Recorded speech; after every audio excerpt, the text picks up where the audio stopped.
welcome you to the Deep Dive, where we take your sources and unearth the most fascinating nuggets of knowledge. Hi. Yeah, today we're diving deep into the heart of Osaka, specifically its vibrant North District, Kitaku. Now, many know it for its towering skyscrapers and these really busy transport hubs. But as your sources show, it's also, well, it's a profound tapestry of layered history and some surprising, often overlooked gems. This is exactly our mission today. We're going to peel back those modern layers, uncover the captivating historical stories that lie beneath that contemporary facade, and hopefully guide you to those unique spots that offer a truly distinct experience for any curious traveler. Okay, let's unpack this journey into Osaka's past and present.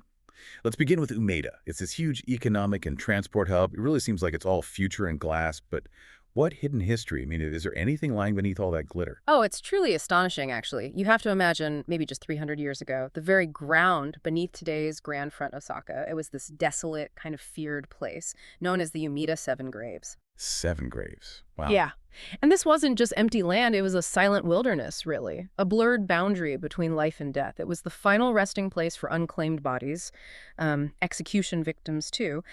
People back then, they spoke of these eerie, ghostly lights, the howls of wild dogs they'd hurry past in fear. Okay. Some even claimed that, like, on a rainy night, you could still hear crying, maybe the dragging of chains.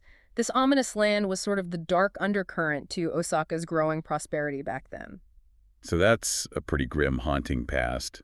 How did it possibly evolve into the vibrant, modern Umeda we know today? What's the connection between that history and its current identity? Well, that's where Osaka's incredible power of acceptance and transformation, as your sources put it, really shines. This desolate land, it's gone through this astonishing metamorphosis. It's now home to one of the world's largest underground labyrinth, the Umeda Underground Mall, or Whitey Umeda, as it's known. Right, the Whitey Umeda. Huge place. Exactly. So when you're down there, immersed in the shops, the restaurants, all the modern sounds and sights, maybe just pause for a second. Legend has it that in certain areas, particularly near the old burial grounds, maybe around the Whitey Umeda Central Plaza or some of the quieter passages, some, let's say, sensitive individuals claim they feel a faint chill or an unusual stillness late at night. Really? Yeah, almost like, ancient souls are whispering amidst the modern bustle. It's not really about fear, though. It's more about recognizing how this city built incredible prosperity literally on top of its solemn past. Huh. This underground city, it's a modern marvel where life and death kind of coexist. The past's weight forms the very foundation of today's dynamism. It's an invitation, really, to experience this powerful perception contrast. You've got the skyscrapers above symbolizing the future, while the ground below holds this really weighty past. It truly makes Umeda a city of profound rebirth. Okay, from Umeda's layers, let's shift gears. We move to Sonozaki, a place marked forever by a heartbreaking love story. What tragedy unfolded there? Right, so we're stepping back to the night of April 7th, 1703. It was in what was then the Sonozaki Tsuyuten Forest, which is basically the current Tsuyuten Shrine grounds. This was the scene of a tragic double suicide. It involved Tokubei, who was a soy sauce shop clerk, and Ohatsu, a courtesan from the Tenmaya brothel. Their true love was just brutally crushed by these rigid feudal norms, overwhelming financial despair, too. Apparently, Tokubei was framed and forced into an arranged marriage. Just awful. Wow. So under the moonlight, they swore eternal devotion, they bound themselves together with their sashes, and then they took their own lives. Their tragic end, it really shook all of Osaka at the time. That story is just heartbreaking. And was the impact of Tokubei and Ohatsu's tragedy limited to just Sonozaki then, or did it, resonate more widely? Oh, no. Their story reverberated throughout the entire city and even beyond. There was this acclaimed playwright, Chikamatsu Manzemon. Upon hearing of the tragedy, he immortalized their tale in a jururi play. That's a traditional Japanese puppet theater form called Sonozaki Shinju. Right, Sonozaki Shinju, I've heard of that. Yeah. Tokubei's monologue, this world's parting, this night's parting. It was apparently so poignant it moved audiences to tears. This play didn't just cement Sonozaki and Tsuyu-no-Tenjin in history, but it also powerfully revealed the immense suffering of common people caught between love and harsh reality during the Edo-period. It's incredible to think how a personal tragedy like that can still shape a place's identity centuries later. For those of us exploring Osaka today, how can we really connect with this story? Where can we feel it? Well, the very stage for this eternal tragedy is the Tsuyuten Shrine itself. Stepping into the shrine, it feels like entering a time warp, honestly. Yeah. There are dozens of these huge camphor trees, some over 300 years old. They create this natural city forest that instantly just cuts off the noise of Umeda, even though it's like a block away. Wow. An oasis. Totally. There's this cool, moist air, scented with moss and ancient wood. It's quite something. And the Ohatsu Tenjin no Tezubachi, the stone water basin, it's believed to be the exact place where Tokubei and Ohatsu wrote their farewell notes. No way. Yeah. Touching its cool, worn surface, you can almost feel the despair and, I guess, the unwavering devotion from 3 centuries ago. The shrine now, it's filled with ima, those wooden prayer plaques from countless modern lovers. It's actually become one of Osaka's most effective sort of sacred spots for finding love. A hidden love matching spot. Exactly. We'd recommend seeking out the Enmusubi Kusunoki. That's the love-matching camphor tree. You'll see it adorned with prayer slips. Maybe reflect by the stone water basin, perhaps even write an ima of your own. You might also notice the Tsuyu kanji symbol there. It's a poignant play on words. It means both dew and tears, adding to the tragic beauty. Oh, that's beautiful. It really is a unique oasis in the concrete jungle, where you can connect with a love story that feels like it transcends time. From the echoes of tragic love, let's explore a very different kind of rebirth. Nagasaki-cho. What was its defining thing and what did it become? Right, Nagasaki-cho. In the Showa 30s and 40s, so roughly 1955 to 1975, it was a bustling printing town. If you'd walked its narrow, winding alleys back then, you would have been hit by this strong smell of ink and maybe a faint metallic tang of lead. Evocative. Definitely. You'd have heard the rhythmic clatter, clatter, clatter of old letterpress machines and the precise clinking sound of typesetters picking up lead type, placing it into their composing sticks. The factory walls were often low-slung, stained black with soot, maybe dim yellow light spilling from the windows. This was the vital sort of behind-the-scenes base for the whole Kansai publishing industry, turning out countless newspapers, magazines, novels, flyers, all that stuff. Yeah. Every tiny lead type carried the weight of information, handled carefully by these printing artisans, their fingers often stained with ink. So with digital tech taking over, you'd think a place like that might just fall silent. What happened after the printing industry moved on? Did it become a ghost town? Surprisingly, no. Quite the opposite, actually. As the printing industry declined, digitalization, rising land prices, Nagasaki-cho went through this really remarkable artistic renaissance. Former printing factories became these stylish cafes, wafting the scent of specialty coffee. Paper warehouses transformed into quirky vintage clothing stores. Oh, cool. Yeah. And workers' dorms are now these unique general stores or independent art galleries showing handmade pottery, designer items. It's a fantastic example of adaptive reuse. That sounds like an incredible place to just wander around. For someone exploring Nagasaki-cho today, what specific traces of that past should they look for amidst all the new life? It's a really captivating exploration. When you're wandering, keep an eye out for faded printing or letterpress signs on the old building's exterior walls. Notice maybe some specially reinforced factory doors designed for heavy loads. Look for remnants of old rails used for moving paper, or maybe traditional ventilation windows. Little clues. Exactly. Little clues. Many shops have intentionally kept the original factory features: high ceilings, exposed brick walls, concrete pillars. Sometimes they even repurpose old printing machine parts as decorations. Sitting in a cafe, sipping a latte amidst these relics, it gives you this profound sense of time overlapping. You contrast the current quiet with the former roar of machines. Yeah, I can imagine that. The real charm, though, lies in its intricate network of narrow, irregular alleys. It's kind of labyrinthine. We'd suggest just setting aside your map and exploring intuitively. You might stumble upon an unassuming cafe overflowing with greenery, or a nostalgic shop filled with Showa-era toys. Ditch the map, get lost a bit. Perfect plan. It's the ideal place to escape those standardized malls and truly feel Osaka's unique Shitamachi literary atmosphere. That vibrant blend of everyday life, artisan spirit, and the lingering echoes of creative local culture. It feels so distinct from the big modern districts. Okay, from the tangible echoes of printing, let's explore a different kind of post-war revival, one steeped in rhythm and melody. What was Chinamachi like, And why did it become such a hub for jazz? Hamachi. Right. So in the 1950s and 60s, as Japan was rebuilding after World War II, it became this sacred ground for the Kansai jazz craze. Hmm. Imagine a legendary coffee shop like Chaka.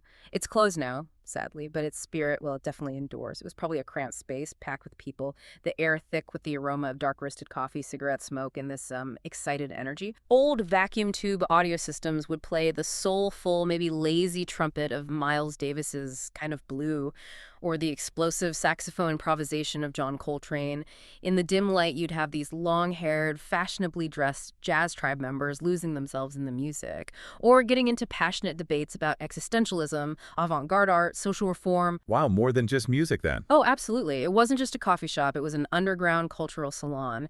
It fostered intellectual thought and really gave birth to the unique Kansai jazz style and countless musicians. A jazz soul. That's a fascinating way to describe a place. Yeah. So how can we tap into this post-war jazz spirit in Chayamachi today? Are there remnants? Yeah, absolutely. Though those legendary old shops like Chaka are gone, Taimachi's jazz spirit and its Kisaten culture, that traditional Japanese coffee shop vibe, they persist in more subtle, focused ways. You need to seek out what your sources call time capsule cafes.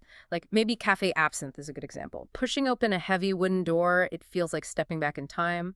Dark wood, vintage leather sofas, dim table lamps, walls adorned with faded jazz posters, old photos. That sounds atmospheric. It is. The key here is the soul-stirring audio system, as they say, and the owner's carefully curated vinyl records, spanning classics to really obscure gems. Hmm. Order a deep-roasted coffee, maybe a cocktail. Close your eyes to the thrum of the bass, and you can almost feel the passion of those young people pursuing freedom and art from half a century ago. Connecting through sound. Exactly. The owners often act as living encyclopedias, ready to share stories of Chayamachi's jazz heyday if you ask. And for audiophiles, there are specialized record stores tucked away in unassuming alleys, piled high with vinyl, often run by owners who are walking music encyclopedias themselves. Ah, nice. And some small live houses or bars, like Sohn, still regularly host jazz performances, keeping that spirit of improvisation and exchange alive. In Chayamachi, hearing is truly the key to unlocking history. It makes it an auditory museum where you can experience Osaka's deep cultural roots and that post-war artistic energy. Right, let's cross over to Watanabe-bashi and the Dojima-hama area. This is a place that really embodies Osaka's historical identity as a merchant city and its modern artistic pulse. Okay, Watanabe-bashi.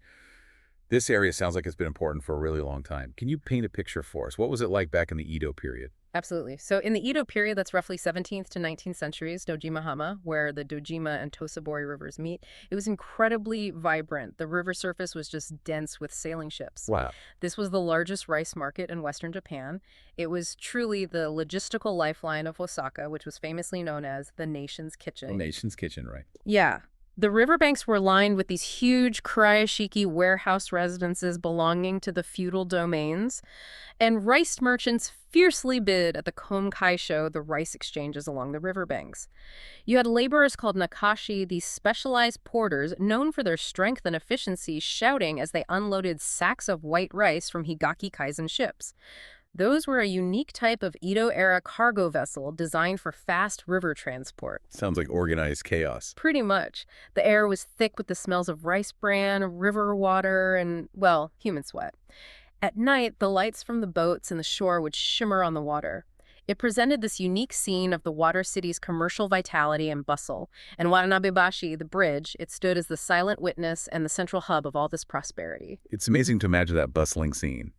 So what can we discover there today that really reflects this rich past amidst the modern city?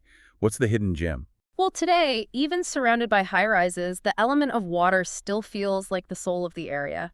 The most striking find, I think, is the Dojima River Forum. It's this brilliant transformation of historical heritage into a contemporary art space. Oh, interesting. How does that work? The building itself tells a story. It actually retains the red brick walls and these huge arched structures from the old rice warehouses, so it speaks directly to its Edo industrial past. Okay. Yet inside, it's this high-ceilinged, minimalist, modern art exhibition space.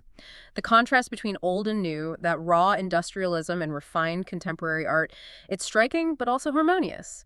It frequently hosts cutting-edge contemporary art exhibitions, often quite avant-garde and experimental stuff. And beyond that, we'd highly recommend just taking a stroll along the waterfront promenade, along the Dojima and Tosabori rivers, maybe starting from A Watanabebashi. walk by the water. Yeah. You can gaze at modern office buildings, like the new Osaka City Hall reflected in the ancient river. You pass the distinctive spherical building of the Osaka Science Museum. Look for any remaining traces of old wharves or historical markers along the banks. Pause on a riverside bench, watch the water birds.